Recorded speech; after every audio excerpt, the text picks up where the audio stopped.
I think to have the chance to stay in the park would just, would be amazing. Waking up here, I think would be pretty special. When Walt and Roy and Dorothea were building Pirates of the Caribbean and talking about the development of New Orleans Square, I think they saw it as an opportunity to build a bigger apartment where they could bring not only their families, but they could entertain dignitaries and friends and, have holidays down here. So they looked at this space, and they had Dorothea Redmond, who was one of Walt's favorite illustrators, and he had her build out each one of the rooms from a conceptual level and do a rendering of each space the way it was going to be. Unfortunately, Walt passed away. The suite was never really finished.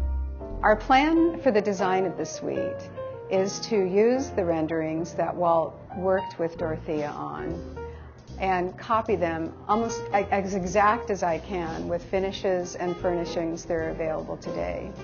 She designed every room very specifically with a color scheme and with a style, and we will copy that exactly. But to make it special for a guest, we don't want it to just be a really beautiful suite. We want it to be overlaid with a lot of special things that Walt might have been inspired by when he was thinking of his creations of Disneyland.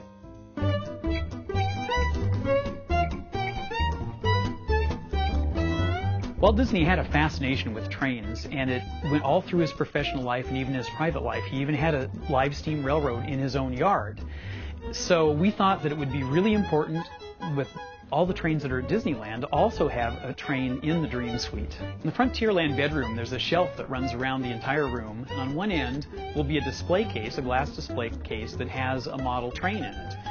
And unbeknownst to the guest, when they push the magic good night button when they're finally in for the night, the train is actually going to do a little whistle and start up and start chugging out of the glass display case and start wending its way amongst all these different little props and statues.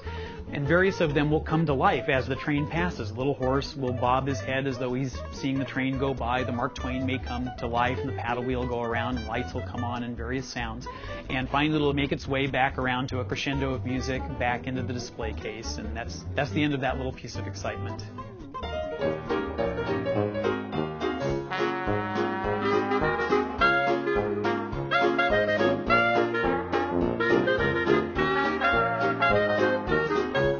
These particular murals were selected actually by Walt. He had these designed into the original drawings for the suites. This one is of the Chateau Chenonceau in France. The other one is Neuschwanstein in Germany. You can see the shape here on our own castle, and also our bridge has the same shapes here. The other castle in Bavaria, a lot of the exterior, you can see the influence with the spires and some of the other elements around the top turrets. These were chosen for the murals because they inspired our castle at Disneyland.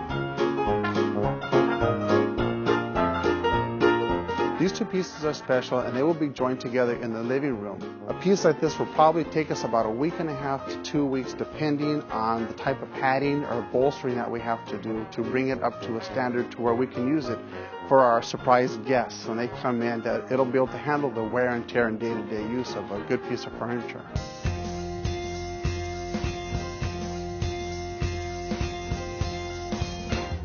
To leave a little piece of me into the Dream Suite and be a part of Disneyland and become part of its history is really a wonderful thing.